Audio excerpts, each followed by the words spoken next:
The charcoal moved across the paper in careful strokes, capturing the delicate curve of a rare orchid petal. I'd been documenting this particular specimen for 3 hours now, my back aching from hunching over the drafting table.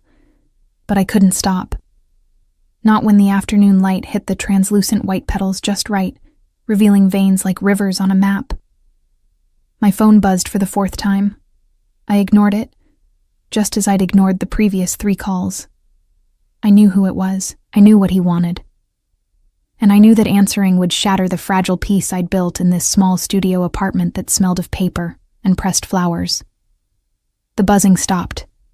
Started again immediately. With a sigh that came from somewhere deep in my chest, I set down the charcoal and picked up the phone. Papa. Milena. My father's voice was thin, stretched tight with fear. You need to come home. Now. My fingers tightened around the phone. What happened? Just come, please. The line went dead. I stared at my half-finished illustration, at the orchid that would wilt before morning, at the careful notes in the margins about pigmentation and light refraction. My entire world existed in these details, in the quiet documentation of beauty that most people overlooked. 20 minutes later, I stood in my childhood home, a modest house in the suburbs that my mother had filled with potted plants before cancer took her 5 years ago. My father sat at the kitchen table, his head in his hands, and across from him sat a man I'd never seen before. The stranger wore an expensive suit that didn't quite conceal the gun holstered beneath his jacket. His face was hard, weathered, the kind that had seen things I could only imagine from the safety of my botanical gardens. Milena. My father looked up, and I barely recognized him. He'd aged a decade since I'd seen him 3 weeks ago. This is Alexei. He works for Marko Petrovich, the man finished. His accent was thick, Eastern European. You know this name, yes? I did. Everyone in the city knew that name, even those of us who lived in the quiet corners, cataloging flowers. Marko Petrovich owned the docks, the construction companies, the politicians. He owned fear itself. What does he want with us? I asked, though dread was already settling into my bones. My father's voice broke. I owed money. For your mother's treatments? For the house. I thought I could pay it back, but the interest... How much? 300,000. The number hung in the air like a guillotine blade. I earned 35,000 a year documenting plants for the Botanical Society. My father's pension was modest. We'd never see that kind of money. Mr. Petrovich has made an offer, Alexei said, his tone businesslike. A generous offer, considering the circumstances. What offer? I heard my voice as if from a distance, already knowing somehow that my life was about to split into before and after. Marriage.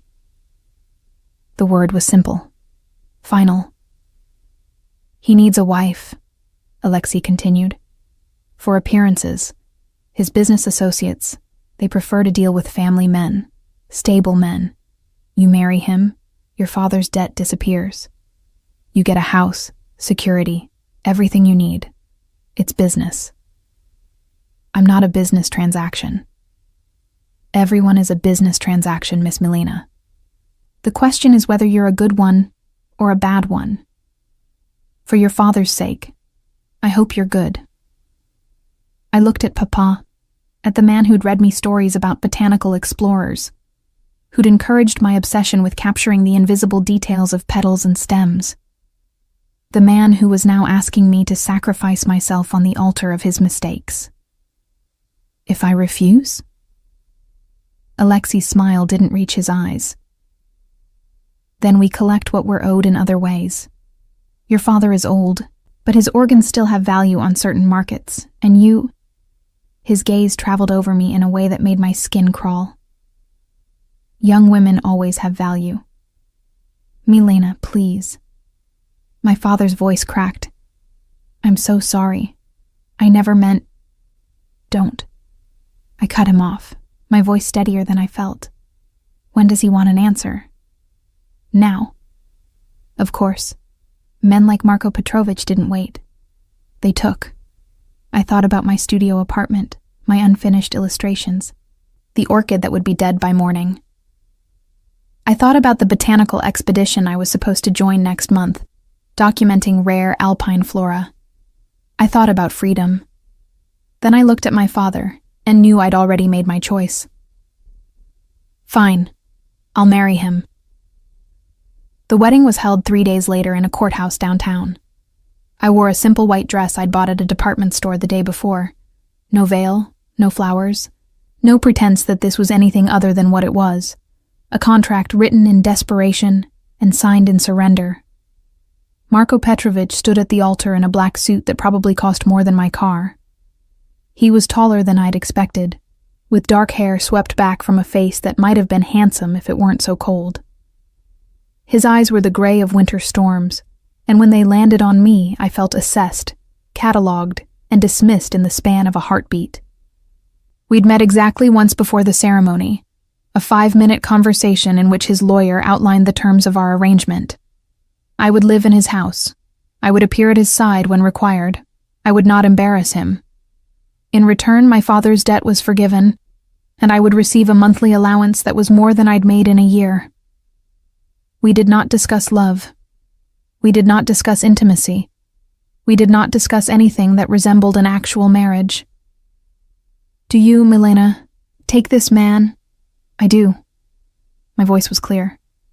I would not cry. I would not show weakness. If I was being sold, I would at least maintain my dignity. Do you, Marko, take this woman? Da. Yes. The single word in his native tongue, as if he couldn't be bothered to speak English for this charade. I now pronounce you husband and wife. There was no kiss. Marko turned away before the officiant finished speaking, already reaching for his phone. Business calls that couldn't wait, even for the pantomime of his own wedding. I stood there, a gold band burning on my finger, and wondered what exactly I'd just become. The reception was held at an exclusive restaurant I'd never heard of, filled with men in expensive suits and women dripping in diamonds. I sat at the head table, Marko's new wife, his latest acquisition.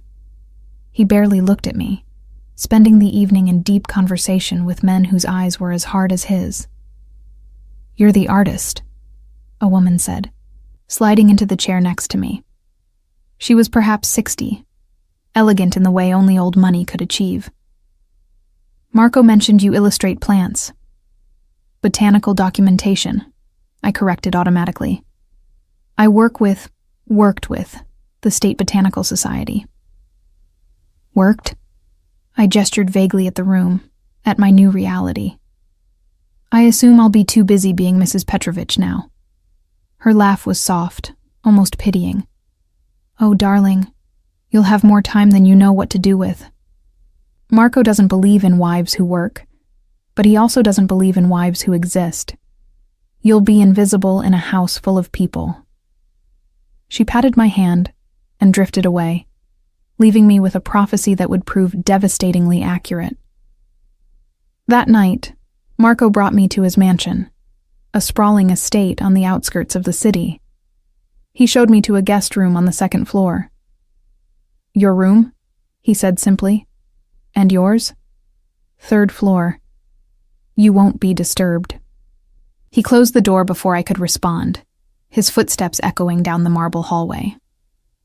I sat on the edge of the bed in my wedding dress, a ring on my finger and a stranger for a husband, and finally let myself cry.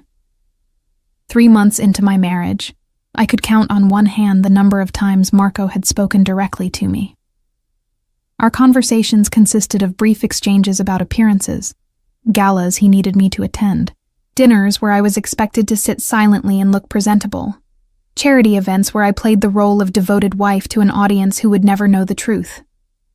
I learned the rules quickly. Don't speak unless spoken to. Don't ask questions about his business. Don't expect him at meals. Don't wait up. Don't hope. The mansion became my gilded cage, beautiful and suffocating in equal measure. I spent my days in the studio I'd set up in the sunroom, the one concession Marco had made when I'd asked, through his assistant, if I could have a space to work. He'd agreed with the same disinterest he showed everything about me, as long as I didn't make a mess or interfere with household operations. So I worked. I documented every plant in the mansion's extensive gardens. I corresponded with colleagues from the Botanical Society who pitied me in polite, professional emails. I lost myself in the minute details of leaf veins and petal structures, in the peaceful silence of charcoal on paper. The household staff treated me with careful courtesy that barely masked their confusion. They'd worked for Marco for years, had seen him operate with ruthless efficiency in every aspect of his life. And now he had a wife he ignored so completely, she might as well have been a piece of furniture. "Mrs. Petrovich," Maria, the housekeeper, would say gently, "Would you like dinner in the dining room tonight?" "No, thank you. I'll eat in my studio." Because eating alone in a room designed for 12 was too stark a reminder of exactly how alone I was. At night, I would hear Marco return from wherever his business took him. His footsteps would climb the stairs, pause briefly on the second-floor landing as if he might knock on my door, then continue up to the third floor. The pattern never varied. We were strangers living in the same house, bound by a contract neither of us had wanted. The galas were the worst. Marco would appear at my door 15 minutes before we were due to leave, his expression unreadable as he assessed whatever dress I'd chosen. "That will do," he'd say, as if I were a servant who'd completed a task adequately. At the events, he would place his hand at the small of my back, the only time he touched me, guiding me through crowds of powerful men and beautiful women. He would introduce me with the same dispassionate tone he used for everything. "My wife, Milena." I learned to smile through those introductions, to make small talk with wives who had real marriages, to pretend I belonged in their world of luxury and lies. "Your husband is very devoted to you," one woman said at a charity auction, watching Marco cross the room toward us. "The way he looks at you." I wanted to laugh. He wasn't looking at me. He was looking through me, checking that his newest acquisition was performing adequately. "We're very happy," I lied, the words tasting like ash. One night, 6 months into our arrangement, I made the mistake of asking him a direct question. We'd returned from a gala where I'd overheard fragments of conversation. Something about a shipment, a competitor, veiled threats wrapped in business language. "Marco," I said as he walked toward the stairs, "can I ask you something?" He paused, his back to me. "What?" Not a question. A wall. "The man tonight. Stanislav. He seemed angry with you. That's not your concern." "I'm just trying to understand."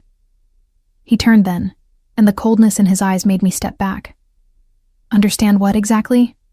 "Your role is simple, Milena. Look presentable. Don't embarrass me. Everything else is none of your business. I'm your wife. You're a solution to a problem." His voice was flat, factual.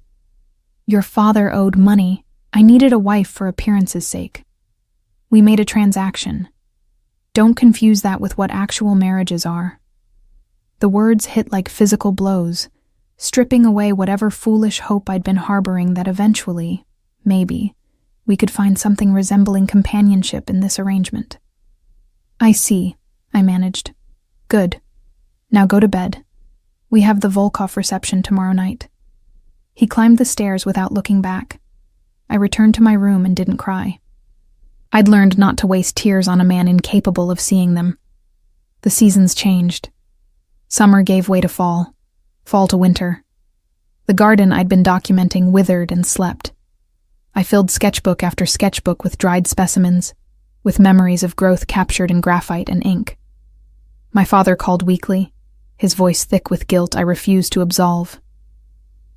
"Are you happy?" he'd ask. "I'm fine," I'd lie. Because what good would the truth do? The debt was paid. Papa was safe. That had been the point of all this.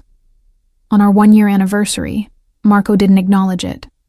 I spent the day in my studio, drawing the frost patterns on the window panes, finding beauty in the cold. That night, there was an incident.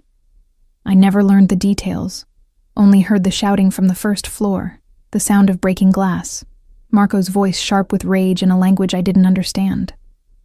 Later, much later, I heard his footsteps on the stairs. But instead of continuing to the third floor, they stopped outside my door. The knock was soft, almost hesitant. I opened the door to find him standing there, his suit jacket gone, his shirt partially unbuttoned. There was a cut above his eyebrow, already swelling, and his eyes were unfocused in a way I'd never seen. Marco? Milena. My name on his lips, slurred slightly. He'd been drinking. Can I? He swayed slightly, caught himself against the doorframe. You're hurt. Let me. He was inside my room before I could finish the sentence, his hands suddenly on my face, tilting my chin up. His eyes roamed over my features as if seeing me for the first time. You're beautiful, he murmured in his native tongue, the words thick with alcohol and something that might have been wonder. Why didn't I see that before? Marco, you're drunk. You should. His mouth was on mine before I could finish, desperate and seeking, tasting of expensive whiskey and desperation. His hands tangled in my hair, pulling me against him with a hunger that was as terrifying as it was unexpected. I should have pushed him away, should have reminded him of the rules of our arrangement, of the careful distance we'd maintained. But I was so starved for human touch, for any acknowledgement that I existed, that I found myself responding, my hands fisting in his shirt. What followed was frantic and artless, neither of us speaking, the darkness hiding whatever emotions played across our faces. It was not tender. It was not love. It was two lonely people seeking warmth in the cold. Afterwards, he fell asleep almost immediately, his breathing deep and even. I lay awake beside him, my husband for the first time in truth, if not in spirit, and wondered what the morning would bring. Morning brought exactly what I'd feared. Nothing. I woke to an empty bed, the sheets beside me cool. Marco was gone as if the night had never happened, as if he hadn't touched me with desperate hands and whispered words in a language I didn't understand. The routine resumed with brutal normalcy. He didn't mention it, didn't acknowledge me at breakfast the few times our schedules overlapped. The careful distance he'd maintained for a year reasserted itself like ice reforming after a brief thaw. I told myself it didn't matter. Told myself I hadn't expected anything different. But somewhere deep in my chest, a small, foolish part of me had hoped that maybe, finally, something had shifted. It hadn't. 2 months passed. Then 3. The winter gave way to early spring, and I spent long hours in the gardens, sketching the first crocuses pushing through the melting snow. Life persisting despite the cold. A metaphor so obvious it hurt. It was Maria who noticed first. Mrs. Petrovich, she said gently one morning as I picked at my breakfast, my stomach roiling with nausea I'd been attributing to stress. Perhaps you should see a doctor. I'm fine, just tired. Her expression was knowing, maternal. Please, for me, let me call Dr. Chen. Dr. Chen confirmed what part of me had already known, had been avoiding acknowledging. I was pregnant. 8 weeks along. The news hit me with the force of a physical blow. A child. Marco's child. Conceived during our one night together, that desperate collision in the dark. I sat in Dr. Chen's office, her gentle voice outlining prenatal care and vitamins, and felt my carefully constructed emotional walls crack. Does your husband know you're here? She asked. No. Would you like me to call him? No, I said again, more firmly. Please, this stays between us. She nodded, her professional discretion absolute, but I saw the concern in her eyes. She knew who Marco Petrovich was. She knew what kind of marriage we had. For 2 weeks, I carried the secret like a stone. I continued my illustrations, attended the required social events, played my role. And all the while, a life grew inside me, a tiny spark of warmth in the frozen landscape of my marriage. I should have been terrified. In many ways I was. But there was something else too. A fierce, protective love that surprised me with its intensity. This child was mine. Whatever else was true, whatever happened next, this child was mine. The decision crystallized slowly, then all at once. I couldn't stay. Couldn't raise a child in this cold, loveless house, watched but not seen, acknowledged but not cherished. My child deserved more than to be another acquisition in Marco's collection. I began planning carefully, small withdrawals from my monthly allowance, squirreled away over weeks. Contact with a friend from the Botanical Society who'd moved to Oregon, who didn't ask questions when I inquired about positions there. A storage unit where I could keep my important possessions, my sketchbooks and reference materials. I would leave after the next gala. One final performance, and then I would disappear into a new life, a new name. Somewhere Marco's reach couldn't extend. The night of the gala arrived. I dressed carefully in a black gown that was loose enough to hide the slight curve of my belly. Still subtle at 11 weeks, barely noticeable. I touched up my makeup, covering the shadows under my eyes that had become permanent fixtures. Marco appeared at my door, as always, 15 minutes before departure. But tonight, his gaze lingered on me for a moment longer than usual, his brow furrowing slightly. "You look different," he said, the first personal observation he'd made in months. "Different how?" He shook his head, dismissing whatever he'd noticed. "Never mind. Let's go." The gala was like all the others. Glittering people in glittering clothes. Champagne I couldn't drink but held for appearance's sake. Conversations about nothing and everything. Marco's hand at the small of my back. Cold and impersonal. I made my rounds, said my goodbyes to the few people I'd come to know over the past year, though they didn't know they were goodbyes. This was my last performance, my final act in this particular play. "You seem different tonight," one of the other wives observed. "Happier, maybe?" I smiled, thinking of my packed bags hidden in the back of my closet, of the bus ticket in my purse. "Do I?" "Whatever it is, it suits you." If only she knew. The gala was winding down when it happened. Marco was engaged in conversation with a man I didn't recognize, their voices low and intense. I stood beside him, the invisible wife, when suddenly his hand tightened on my waist. Not the casual touch of guidance, but something urgent, almost protective. "Excuse us," he said abruptly, pulling me away from the conversation. His jaw was tight, a muscle jumping beneath the skin. "What's wrong?" "Nothing. Time to leave." But his eyes scanned the room constantly, and his hand remained firm on my waist as he hustled me toward the exit.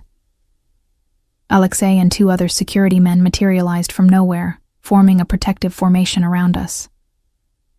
"Marco, what's happening?" "Get in the car, now." His tone brooked no argument. I slid into the back of the Bentley, my heart racing.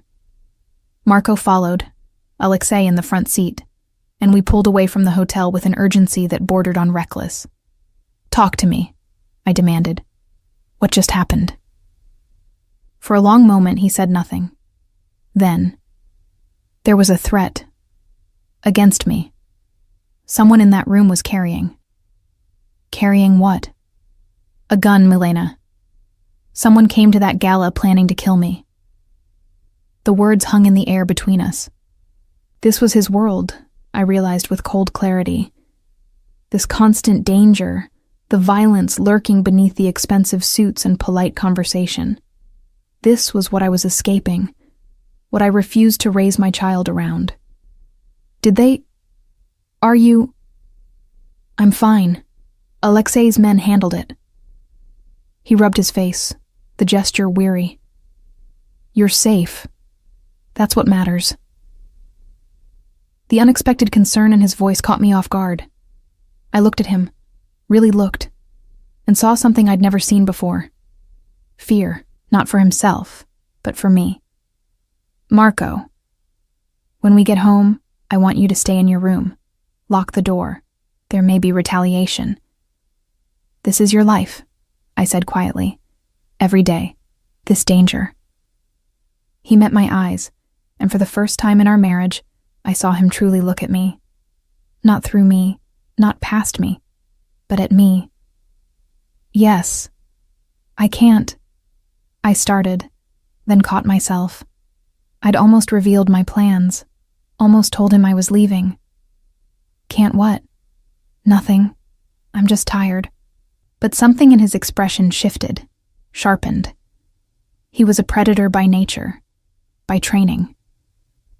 He sensed blood in the water.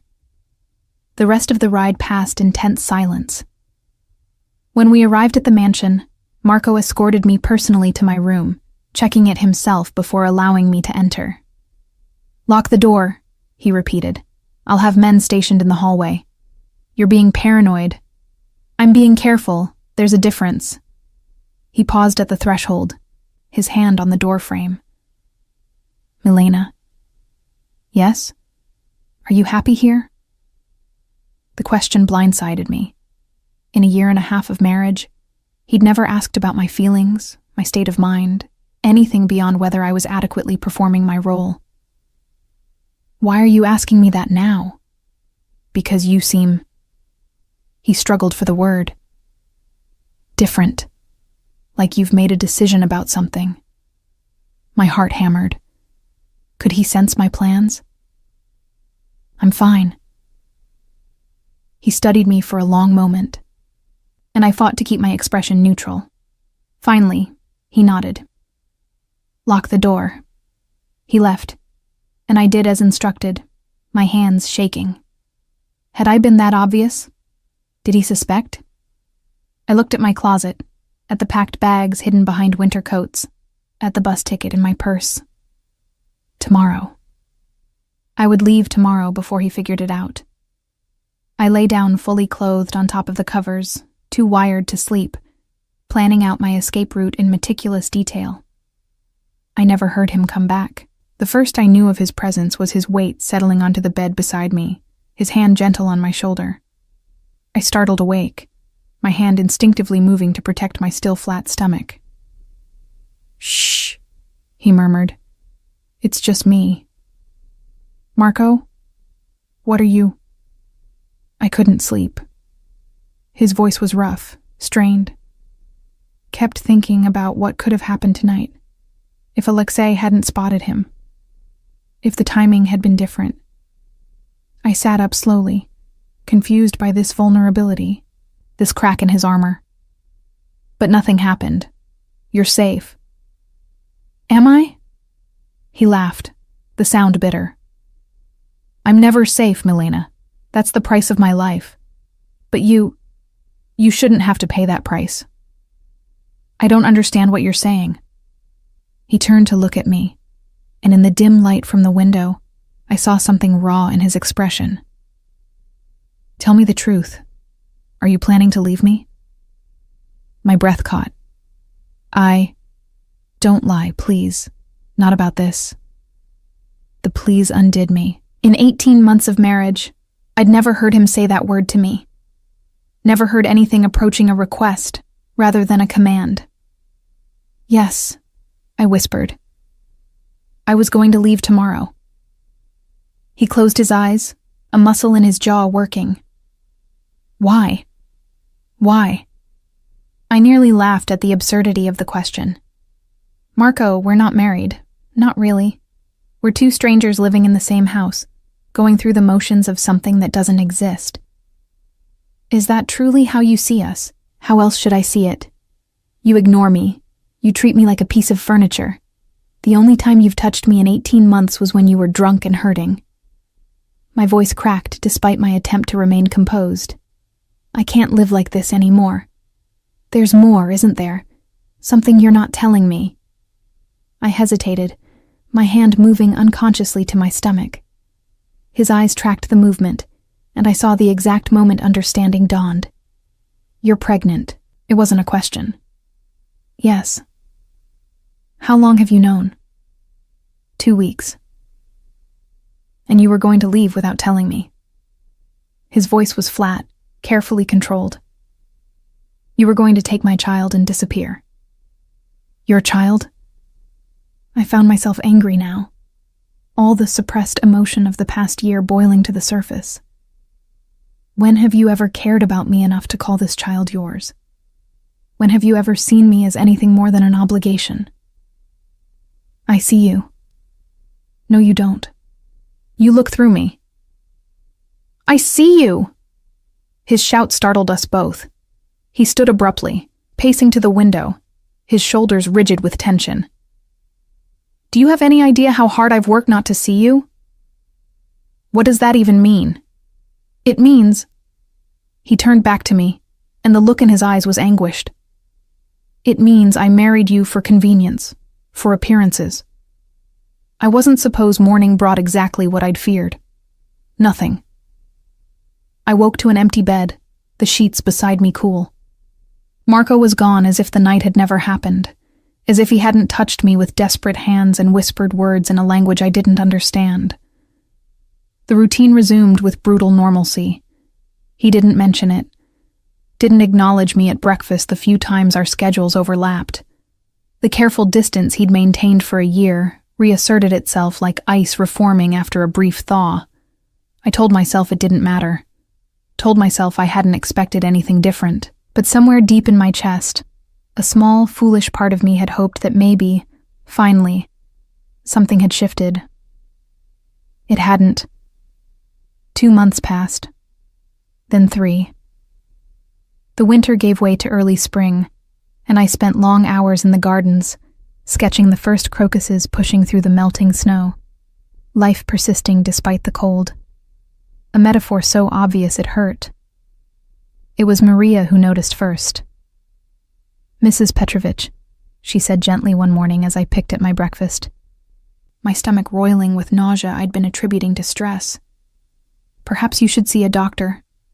I'm fine, just tired. Her expression was knowing, maternal. Please, for me, let me call Dr. Chen. Dr. Chen confirmed what part of me had already known, had been avoiding acknowledging. I was pregnant. 8 weeks along. The news hit me with the force of a physical blow. A child. Marco's child. Conceived during our one night together, that desperate collision in the dark. I sat in Dr. Chen's office, her gentle voice outlining prenatal care and vitamins, and felt my carefully constructed emotional walls crack. Does your husband know you're here? She asked. No. Would you like me to call him? No, I said again, more firmly. Please, this stays between us. She nodded, her professional discretion absolute, but I saw the concern in her eyes. She knew who Marco Petrovich was. She knew what kind of marriage we had. For 2 weeks, I carried the secret like a stone. I continued my illustrations, attended the required social events, played my role. And all the while, a life grew inside me, a tiny spark of warmth in the frozen landscape of my marriage. I should have been terrified. In many ways I was. But there was something else too. A fierce, protective love that surprised me with its intensity. This child was mine. Whatever else was true, whatever happened next, this child was mine. The decision crystallized slowly, then all at once. I couldn't stay. Couldn't raise a child in this cold, loveless house, watched but not seen, acknowledged but not cherished. My child deserved more than to be another acquisition in Marco's collection. I began planning carefully. Small withdrawals from my monthly allowance, squirreled away over weeks. Contact with a friend from the Botanical Society who'd moved to Oregon, who didn't ask questions when I inquired about positions there. A storage unit where I could keep my important possessions, my sketchbooks and reference materials. I would leave after the next gala. One final performance, and then I would disappear into a new life, a new name, somewhere Marco's reach couldn't extend. The night of the gala arrived. I dressed carefully in a black gown that was loose enough to hide the slight curve of my belly, still subtle at 11 weeks, barely noticeable. I touched up my makeup, covering the shadows under my eyes that had become permanent fixtures. Marco appeared at my door, as always, 15 minutes before departure. But tonight, his gaze lingered on me for a moment longer than usual, his brow furrowing slightly. "You look different," he said, the first personal observation he'd made in months. "Different how?" He shook his head, dismissing whatever he'd noticed. "Never mind, let's go." The gala was like all the others. Glittering people in glittering clothes. Champagne I couldn't drink but held for appearance's sake. Conversations about nothing and everything. Marco's hand at the small of my back. Cold and impersonal. I made my rounds, said my goodbyes to the few people I'd come to know over the past year, though they didn't know they were goodbyes. This was my last performance, my final act in this particular play. "You seem different tonight," one of the other wives observed. "Happier, maybe?" I smiled, thinking of my packed bags hidden in the back of my closet, of the bus ticket in my purse. "Do I?" "Whatever it is, it suits you." If only she knew. The gala was winding down when it happened. Marco was engaged in conversation with a man I didn't recognize, their voices low and intense. I stood beside him, the invisible wife, when suddenly his hand tightened on my waist. Not the casual touch of guidance, but something urgent, almost protective. "Excuse us," he said abruptly, pulling me away from the conversation. His jaw was tight, a muscle jumping beneath the skin. "What's wrong?" "Nothing. Time to leave." But his eyes scanned the room constantly, and his hand remained firm on my waist as he hustled me toward the exit. Alexei and 2 other security men materialized from nowhere, forming a protective formation around us. "Marco, what's happening?" "Get in the car. Now." His tone brooked no argument. I slid into the back of the Bentley, my heart racing. Marco followed, Alexei in the front seat, and we pulled away from the hotel with an urgency that bordered on reckless. "Talk to me," I demanded. "What just happened?" For a long moment he said nothing. Then, there was a threat. Against me. Someone in that room was carrying. Carrying what? "A gun, Milena. Someone came to that gala planning to kill me." The words hung in the air between us. This was his world, I realized with cold clarity. This constant danger, the violence lurking beneath the expensive suits and polite conversation. This was what I was escaping, what I refused to raise my child around. Are you? "I'm fine." Alexei's men handled it. He rubbed his face, the gesture weary. "You're safe. That's what matters." The unexpected concern in his voice caught me off guard. I looked at him, really looked, and saw something I'd never seen before. Fear, not for himself, but for me. "Marco, when we get home, I want you to stay in your room. Lock the door. There may be retaliation." "This is your life," I said quietly. "Every day. This danger." He met my eyes, and for the first time in our marriage, I saw him truly look at me. Not through me, not past me, but at me. "Yes. I can't." I started, then caught myself. I'd almost revealed my plans, almost told him I was leaving. "Can't what?" "Nothing. I'm just tired." But something in his expression shifted, sharpened. He was a predator by nature, by training. He sensed blood in the water.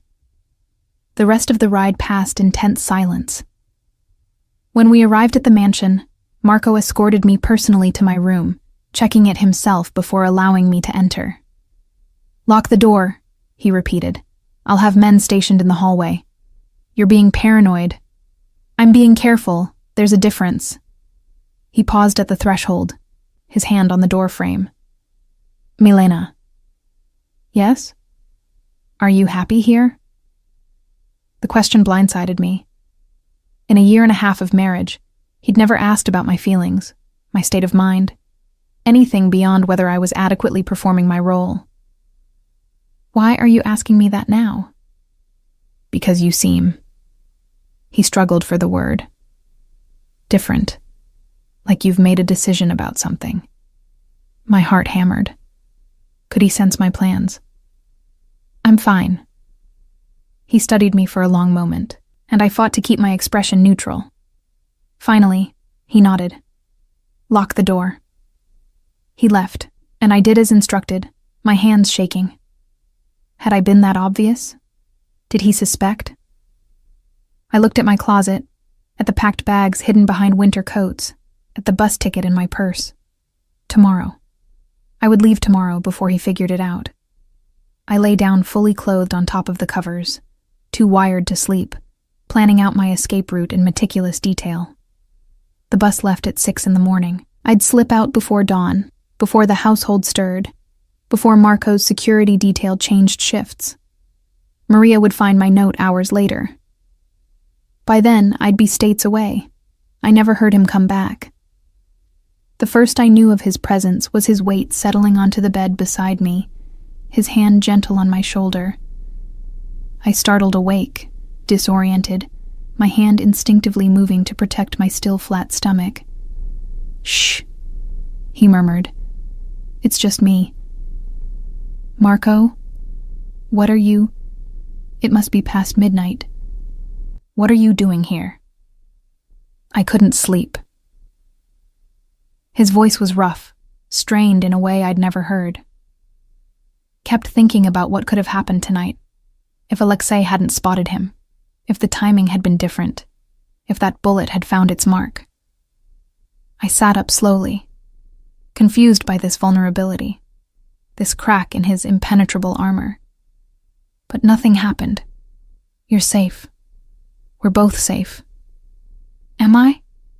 He laughed, the sound bitter and hollow in the darkness. "I'm never safe, Milena. That's the price of my life, the cost of the choices I made long before I met you. But you shouldn't have to pay that price. You never should have been dragged into this world." "I don't understand what you're saying." He turned to look at me, and in the dim light filtering through the curtains, I saw something raw and unguarded in his expression. Something that looked almost like anguish. "Tell me the truth. Are you planning to leave me?" My breath caught in my throat. The packed bags, the bus ticket, the carefully laid plans. He knew. Somehow, he knew. Don't lie. Please. Not about this." The please broke something in me. In 18 months of marriage, I'd never heard that word cross his lips. Never heard anything approaching a request, rather than a command. "Yes," I whispered, the admission escaping before I could stop it. "I was going to leave tomorrow morning." He closed his eyes, as if absorbing a physical blow, a muscle in his jaw working.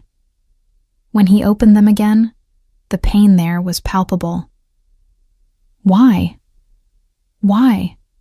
I nearly laughed at the absurdity of the question. "Marco, we're not married. Not really. We're two strangers living in the same house, going through the motions of something that doesn't exist, and never did. Is that truly how you see us? How else should I see it? You ignore me. You treat me like a piece of furniture, like something decorative but ultimately meaningless. The only time you've touched me in 18 months was when you were drunk and hurting, and even then, you pretended it never happened." My voice cracked despite my desperate attempt to remain composed. "I can't live like this anymore. I won't. There's more, isn't there? Something you're not telling me. I hesitated, my hand moving unconsciously to my stomach again. His eyes tracked the movement with predatory focus, and I saw the exact moment understanding dawned in those gray depths. You're pregnant. It wasn't a question. It was a statement of fact, delivered with the same certainty he brought to all his business dealings. Yes. How long have you known? 2 weeks. Maybe a little more. And you were going to leave without telling me. His voice was flat, carefully controlled in that dangerous way that meant his emotions were anything but. You were going to take my child and disappear into whatever new life you'd planned. Your child? I found myself angry now, all the suppressed emotion of the past year and a half boiling to the surface like a geyser. When have you ever cared about me enough to call this child yours? When have you ever seen me as anything more than an obligation, a checkbox on your list of requirements for appearing legitimate? I see you. No, you don't. You look through me like I'm glass, like I'm nothing. I see you! His shout startled us both, echoing off the walls of my carefully decorated prison. He stood abruptly, pacing to the window like a caged animal, his shoulders rigid with a tension that spoke of barely controlled fury. Or maybe desperation. Do you have any idea how hard I've worked not to see you? How much energy it's taken to pretend you don't exist? What does that even mean? It means... He turned back to me, and the look in his eyes was anguished, stripped of every defense he'd erected. It means I married you for convenience, for appearances, for practical reasons that had nothing to do with wanting a wife. I wasn't supposed to care. I wasn't supposed to feel anything. And do you? My voice was barely a whisper. Feel anything? His laugh was broken, defeated. That's the problem, Milena. I feel everything. The confession hung in the air between us, fragile and dangerous as spun glass. What are you saying? I asked, my voice trembling despite my attempt at composure. Marco ran both hands through his hair, a gesture of frustration I'd never seen from him. The carefully controlled facade he showed the world was crumbling, and beneath it was a man I didn't recognize. I'm saying that ignoring you was self-preservation, that keeping you at arm's length was the only way I could maintain the distance this arrangement required. He moved closer, his gaze intense. But it hasn't worked. Not for months. Maybe not ever. You have a strange way of showing interest in someone. Complete emotional absence isn't typically how. I know. He cut me off, his voice rough. I know how it looks, how it's been. But every time I saw you in that sunroom with your sketches, every time you smiled at Maria or laughed at something you were reading, every time you played your role perfectly at those god-awful galas. He broke off, struggling for words. You were never supposed to be real to me, but I am real. Yes. The word was quiet, heavy with meaning. And now you're carrying my child and planning to disappear, and I realize that losing you both might actually destroy me. I pressed my hand against my stomach, feeling the weight of his words settle over me. You don't even know me, Marco. Not really. I know you hate mornings, but force yourself up early to catch the best light for your work. I know you take your tea with honey because sugar reminds you of your mother's funeral, when people brought too many sweet things. I know you're terrified of thunderstorms, but you'll stand at the window during them anyway, like you're daring your fear to win. His voice softened. I know you deserve so much better than what I've given you. The casual recitation of details I'd never realized he'd noticed left me breathless. You paid attention. I couldn't help it, even when I was trying not to. That night, I whispered, when you came to my room. You remembered, didn't you? The next morning, you remembered everything. His expression confirmed it. Yes. Then why did you pretend it never happened? Why did you go back to ignoring me? Because I didn't know what else to do.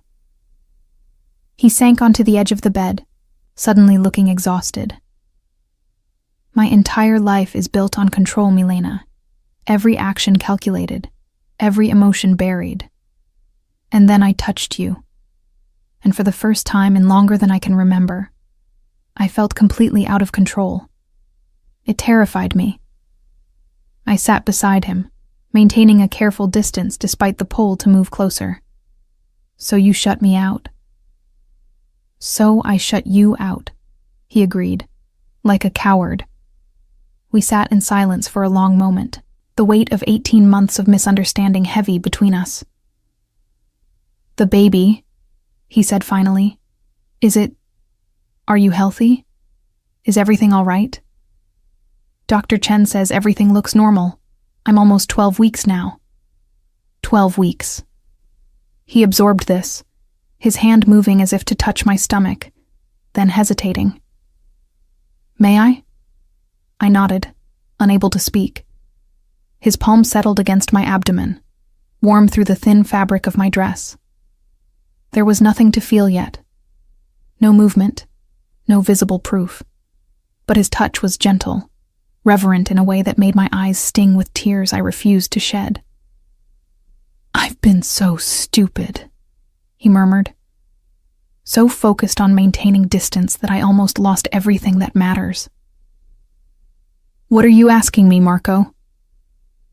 He looked up, meeting my eyes. I'm asking you to stay. Not as an arrangement, not as a contract, but as my wife. Really my wife. Let me try to be the husband you deserved from the beginning. You're asking me to bet my future and my child's future on the possibility that you might learn to care. No. His voice was firm. I'm telling you I already care. More than I knew how to handle. I'm asking you to let me prove it. I wanted to believe him. God, how I wanted to. But a year and a half of loneliness had built walls that couldn't be dismantled by a single conversation in the dark. I don't know if I can do this, I admitted. Trust you. Trust this. What happens when the novelty wears off? When you remember why you kept me at a distance in the first place? That won't happen. You can't promise that. You're right. He surprised me by agreeing. I can't promise I won't make mistakes. I can't promise this will be easy. But I can promise I'll try. Every day. I'll try to be what you and our child need. Why now? I asked. The question that had been haunting me. Why does it matter now when it didn't matter for 18 months? Because I almost lost you tonight. His voice was raw. When I realized someone in that room wanted me dead, my first thought wasn't for myself. It was for you. What would happen to you if something happened to me? And then I came home and felt this distance between us. This wall you'd built. And I knew. I knew you were leaving. And I realized that losing you to my own cowardice would be worse than any bullet. The vulnerability in his admission cracked something in my carefully guarded heart. I can't just forget the last year and a half, I said quietly. I can't pretend the loneliness didn't happen, that the isolation didn't hurt. I would never ask you to forget, only to let me try to make up for it. How? He seemed to consider this, his hand still resting on my stomach. I could start by moving into this room, by actually sharing a life with you instead of existing in parallel, by being present instead of absent. That's terrifying, for both of us. His smile was slight, sad. I've spent so long keeping people at a distance. I'm not sure I remember how to let someone in, but I want to learn. With you. I looked at this man who had been a stranger, then an obligation, now revealing himself as something infinitely more complex, flawed and damaged, and desperately trying to reach across the chasm he'd created. I was going to leave on the 6 a.m. bus, I told him. I have a friend in Oregon who said I could stay with her. She has a small botanical illustration business. I was going to help her, raise the baby somewhere quiet and safe. Oregon. He absorbed this. You had it all planned. I had to. I couldn't stay in this frozen marriage anymore. Not with a child coming. Not when I needed warmth and couldn't find any here. And now? I took a deep breath, weighing options that all felt impossible. Trust him and risk being hurt again. Leave and always wonder what might have been. Stay in this liminal space between hope and despair. Now, I said slowly, I need to see proof, not words. Actions, consistency. How long? I don't know. As long as it takes. If you slip back into old patterns, if you retreat behind your walls again, I'm gone. And I won't come back. He nodded, accepting the terms without argument. That's fair. And I want my own space still. You don't just move in and take over. We build this slowly. You earn your way back in. Understood. And honesty. Complete honesty. About your business, about the dangers, about everything. I won't raise a child in a house full of secrets. This one made him hesitate. His business was built on secrets, on information carefully controlled and selectively shared. But finally, he nodded again. As much as I can without putting you in danger. I'll try. Then we'll try, I said, the words feeling both like a victory and a surrender. But Marco, I mean it. One step backward, one return to the way things were. And I'm gone. The bus to Oregon won't wait forever. I understand. He stood slowly, reluctance clear in every movement. I should let you sleep. We can talk more in the morning. Figure out what this looks like day to day. He was at the door when I called his name. Marco? Yes? The baby? I hesitated, then pushed forward. It's a girl. We're having a daughter. The expression that crossed his face was complex. Joy, terror, wonder, all mixed together. A daughter. I found out today. Was going to tell you, eventually. When I was safe somewhere you couldn't find us. He returned to the bed, sat down beside me again. May I? He gestured to my stomach, and when I nodded, his hand returned to rest there, but this time with a new tenderness. A daughter, he repeated, something like awe in his voice. I have a daughter. I corrected gently. We have a daughter. We have a daughter. He looked at me, and for the first time since our wedding, I saw genuine emotion in his eyes. Milena, I swear to you, I will spend every day proving I can be the father she deserves, the husband you deserve. Then start tomorrow, I said softly. Start by actually being present. He nodded, stood, moved toward the door, but this time when he reached the threshold, he turned back. Thank you. For what? For not getting on that bus, for giving me a chance I probably don't deserve. After he left, I lay back on the bed, my hand resting where his had been, feeling the flutter of tiny life beneath. A daughter, our daughter, and a husband who was finally, maybe becoming more than a name on a contract. The next morning would tell me if his promises held weight, or if they were just more words spoken in the dark. But for tonight, for this moment, I let myself hope. It was a dangerous thing, hope. But I was learning that sometimes the most dangerous things were also the most necessary. Outside, the spring rain began to fall, washing away the last remnants of winter. Inside, something new was beginning, fragile and uncertain, but alive. And for the first time in 18 months, I allowed myself to believe that maybe, just maybe, we could build something real from the ruins of our arrangement. Morning came with unexpected gentleness. Sunlight filtered through my curtains, and for the first time in months, I woke without the crushing weight of dread. The bus ticket sat on my nightstand, untorn. A choice made, for better or worse. I found Marco in the kitchen, not a place I'd ever seen him before.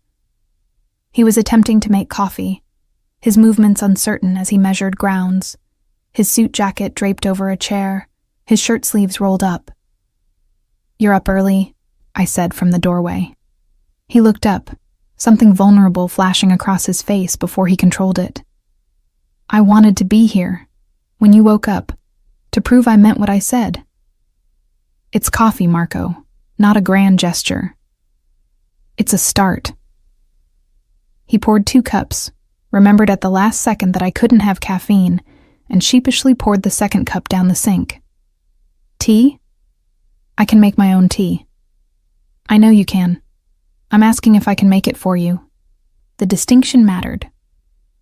I nodded, settling at the kitchen island, while he fumbled through cabinets looking for tea bags, for honey, for the right mug. It should have been simple. Instead, it was revelatory. Watching this powerful man who commanded an empire struggle with the domestic minutiae of making his wife tea. "You've never made tea before," I observed. "No. Maria always—" He caught himself.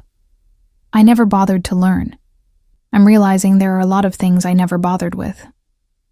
He set the mug in front of me, the water slightly too hot, the honey not quite dissolved. It was imperfect. It was also the most thoughtful thing he'd done in our entire marriage. "Thank you," I said softly. We sat in uncomfortable silence, 2 people trying to figure out how to exist in the same space without the carefully maintained distance we'd relied on for so long. "I've been thinking," Marco said finally, "about what you said, about honesty, about letting you into parts of my life I've kept separate. And I want to show you something. Today, if you're willing." "Show me what?" "My work, the legitimate parts. I want you to understand what I do beyond the rumors and whispers." I studied him over my tea. This was trust, I realized. A man who'd built his empire on secrecy, offering transparency. "All right." The Petrovic Industries headquarters was a gleaming tower downtown, all glass and steel and carefully projected legitimacy. Marco's hand rested at the small of my back as we entered, a familiar gesture, but different now, present instead of performative. His office occupied the entire top floor, with views of the city that would have been breathtaking if I hadn't been so focused on the man beside me. "This is where I spend most of my days," he said, gesturing to the space. "Import-export primarily, legal goods through legal channels, shipping routes, customs documentation, supplier negotiations. You're trying to convince me you're just a businessman." "No." He met my eyes directly. "I'm trying to show you that part of what I do is just business, not all of it. I won't lie and say my empire is entirely clean. But it's not entirely dirty either. Why does that distinction matter? Because our daughter will inherit this." His hand moved to rest over mine, over my still flat stomach. "And I want her to inherit something she can be proud of, not just afraid of." The sincerity in his voice caught me off guard. This wasn't performance. This was genuine concern for a child who wouldn't be born for months. "You're thinking about her," I said softly, "about what kind of father you'll be."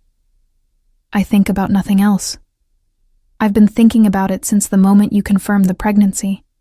What kind of world I'm bringing her into. What she'll think of me when she's old enough to understand who I am. And what have you decided? That I need to be better. Not perfect. I'll never be that. But better than I've been. For her. For you." Over the following weeks, Marco began the slow, difficult work of dismantling the walls he'd built. He moved his things into my room, our room now, but slept on the chaise lounge those first nights, giving me space to adjust. He joined me for breakfast every morning, learning how I took my tea, what I liked to eat, the small rituals that made me who I was. He asked about my work, really asked, sitting in my sunroom studio while I sketched, genuinely interested in the minute details of botanical illustration that I'd never thought anyone cared about. This one, he said, pointing to a detailed rendering of a rare orchid. Why did you choose to show the root structure? Because that's where the real story is. Everyone sees the flower, the obvious beauty. But the roots tell you how it survives, how it anchors itself, how it draws sustenance from its environment. His eyes met mine. Like people. Yes, like people. The changes weren't all smooth. There were moments when he retreated into old patterns, when the coldness would creep back into his voice during a stressful phone call, when I'd see him close himself off, rebuilding those protective walls. Each time, I'd remind him of his promise. Each time, visibly struggling, he'd tear the walls back down. I don't know how to do this, he admitted one night as we lay in the dark, him still on the chaise, me in the bed. Be vulnerable. Let someone see my weaknesses. You're doing it right now. It feels like standing naked in a snowstorm. It feels like that for me too. Really? He sounded surprised. You seem so natural at this, at openness. I'm not. I spent 18 months building my own walls, Marco. Learning not to need you, not to hope for anything from you. Tearing those down is just as hard. The honesty in the darkness created its own intimacy. Slowly, cautiously, we began to build something new. Not the cold arrangement we'd started with, but not yet the warm partnership we were reaching for. Something in between. Something fragile but growing. My body changed as the pregnancy progressed. The subtle curve became pronounced, undeniable. Marco's fascination with the changes bordered on reverent. He'd rest his hand on my stomach every night, feeling for the movements that grew stronger each week. She kicked me, I told him one evening, his hand warm against my skin. Let me feel. We waited together in the quiet, and when the flutter came, his face transformed with wonder. That's our daughter. That's our daughter, I confirmed.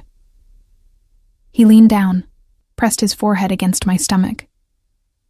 Hello, little one, he murmured. I'm your father. I know I haven't been very good at this so far, but I promise I'm trying. For you and your mother, I'm trying. The tenderness in his voice brought tears to my eyes.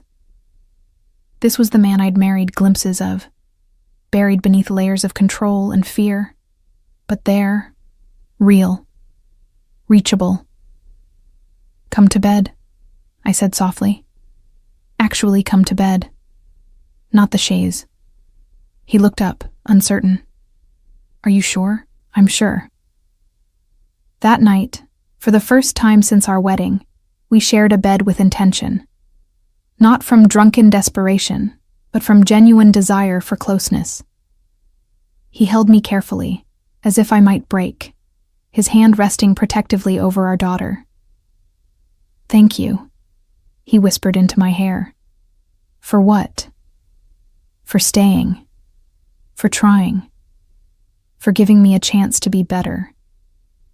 Thank you for trying to be better. We fell asleep like that, tangled together, building warmth where there had only been cold. The threats to his empire didn't disappear. There were still late-night phone calls, tense meetings, moments when danger brushed close. But now he told me about them, warned me when to stay home, explained the precautions, included me in the reality of his world instead of pretending I existed outside it. Stanislav is making moves again, he said one morning over breakfast.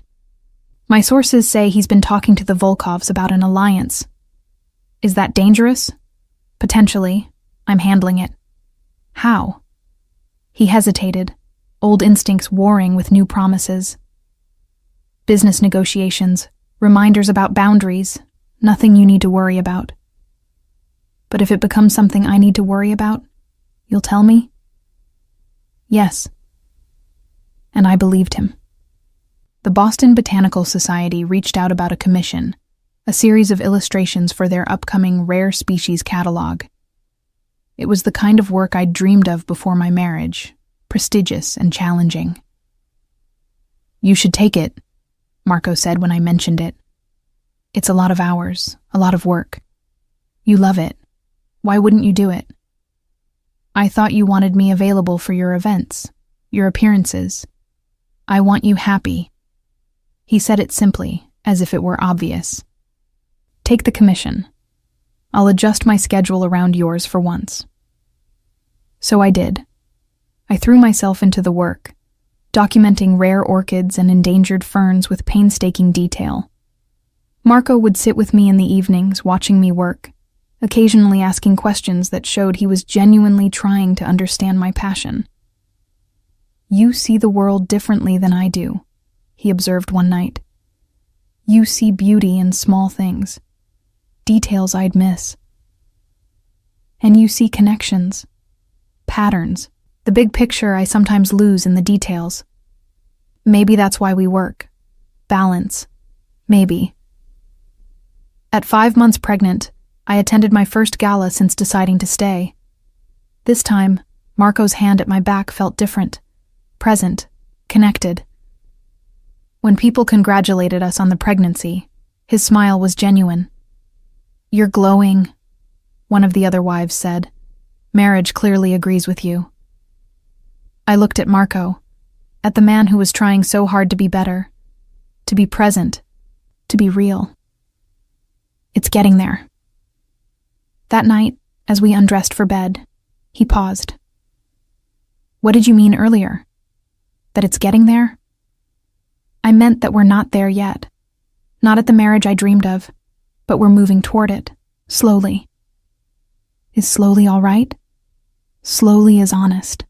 Slowly is real. I'll take slow and real over fast and fake any day.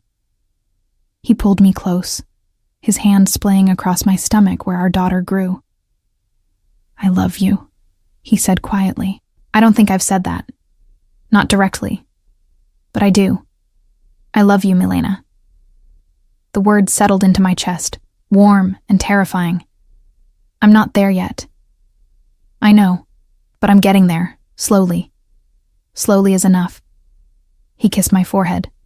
Slowly is everything. The contractions started at 3 a.m, pulling me from sleep with breath-stealing intensity. Beside me, Marco woke immediately, his hand finding mine in the darkness. Is it time?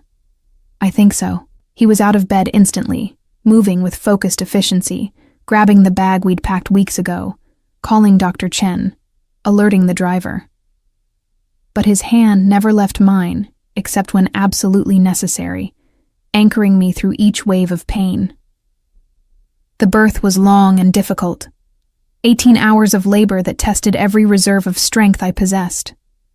Marco never left, never wavered, his presence a constant even when I screamed at him, blamed him, told him I hated him for doing this to me.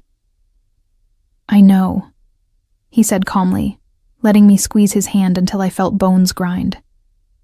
I know, Lubavi. I'm here. I'm not going anywhere.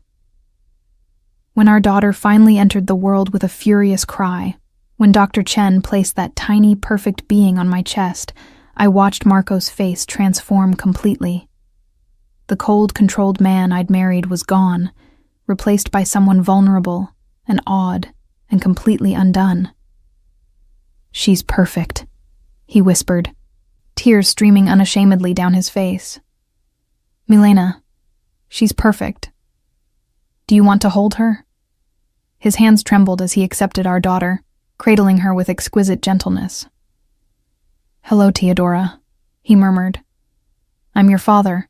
I've been waiting so long to meet you. Teodora. We'd chosen the name together weeks ago, lying in bed and testing options until we found one that felt right. Gift of God, it meant. Our miracle born from a frozen marriage that had finally learned to thaw.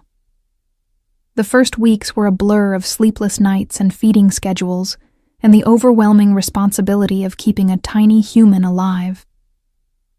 Marco threw himself into fatherhood with the same intensity he brought to his business empire, changing diapers and warming bottles and walking the floors at 2 a.m. when Teodora wouldn't settle. You're a natural, I observed one night, watching him rock our daughter. I'm terrified, he admitted, every moment. That I'll break her or fail her, or become the cold, distant father I swore I wouldn't be. You won't. You're here. That's what matters. Promise me something, Milena. What? Promise me that if you ever see me slipping back, if I start building those walls again, you'll call me on it. Don't let me retreat.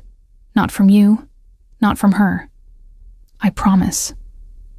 At Theodora's 6-week checkup, Dr. Chen pulled me aside. How are you doing, really? Exhausted, sore, overwhelmed.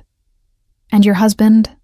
I smiled, thinking of Marco singing lullabies in Serbian at 3 a.m, of the way he looked at our daughter like she'd hung the moon. He's amazing, involved and present and nothing like I expected. That's good. Some men struggle with the transition, but he seems genuinely committed. He is. He's trying so hard. Sometimes I see him catch himself retreating into old patterns, and then he'll stop, take a breath, and choose differently. Choose us. The first real test came when Theodora was 2 months old. A business deal gone wrong, a territory dispute that escalated into threats. Marco came home tense and distant, retreating into his office and closing the door. I found him there at midnight, staring at his laptop, his jaw tight. Talk to me. It's business, nothing for you to worry about. Marco. I crossed to him, placed my hand on his shoulder. That's the old pattern, the old way. Remember your promise? He closed his eyes, shoulders sagging. The Volkovs are pushing into the North Docks. It's territory I've controlled for years. If I don't push back, I look weak. If I do push back, it could get bloody. What are you going to do? I don't know. Every option feels like a failure of one kind or another. Then talk it through. Let me help you think. We stayed up until dawn, working through the problem together. I didn't have his knowledge of the criminal underworld, but I had perspective he lacked. In the end, he found a solution that held his territory without escalating to violence. A series of strategic alliances that rendered the Volkovs' play ineffective. You did that, I said when he told me the outcome days later. You found a way to be strong without being cruel. We did that. Your questions helped me see angles I'd missed. Then maybe this works both ways. Maybe we make each other better. Maybe we do. Theodora grew, changing daily, each development a small miracle. Her first smile at 6 weeks, directed at Marco as he sang to her. Her first laugh at 3 months, a sound that made both of us stop everything just to hear it again. The way she'd track us with her eyes, already learning the faces of the people who loved her most. On our 2nd anniversary, 2 years since that courthouse wedding, Marco surprised me with dinner on the mansion's terrace. Theodora asleep in her bassinet beside us, fairy lights strung overhead. 2 years, he said, pouring me wine, water for himself in solidarity with my months of abstinence. I was thinking about where we were this time last year, strangers living in the same house. And now? I looked at him across the candlelight, at the man who'd learned to be vulnerable, who checked on our sleeping daughter 3 times a night just to be sure she was breathing, who'd dismantled his own armor piece by painful piece to build something real with me. Now you're my best friend, my partner, the father of my child, my husband in every way that matters. Even love? His voice was careful, hopeful. Especially love. The words came easily now, truth instead of hope. I love you, Marco. Not the man you pretended to be. Not the powerful, controlled exterior, the real you. The one who's terrified of failing us but tries anyway. The one who sings Serbian lullabies at 3 a.m. The one who asks my opinion about business deals and actually listens. He came around the table, pulled me to my feet, held me close. I love you, Milena. I've loved you since before I knew how to admit it. Thank you for staying, for giving me the chance to become someone worthy of you. You were always worthy. You just had to let yourself be seen. His kiss was deep and tender, promise and gratitude mixed together. When we parted, Theodora had woken up, watching us with her father's gray eyes, curiosity bright in her tiny face. "Hello, sunshine," Marco said, lifting her gently. "Did we wake you?" She cooed at him, her small hand reaching for his face. And I watched my husband, my real husband now, melt completely under his daughter's attention. This was what I'd been reaching for all along. Not the cold arrangement, not the distant coexistence, but this. Warmth and presence and genuine connection. Love born not from passion or convenience, but from two people choosing each other daily, choosing to tear down walls and build something better. The Botanical Society Commission had led to others. I worked from my sunroom studio while Theodora napped, Marco often joining us, answering emails while I sketched, creating a quiet domesticity I'd never imagined when I'd stood in that courthouse wearing a department store dress. "Do you ever regret it?" Marco asked one evening. "The way we started? The arrangement?" I considered the question carefully. "I regret the pain, the loneliness of that first year. But I don't regret where we ended up. Sometimes the hardest paths lead to the best destinations." That's very philosophical for someone covered in spit up.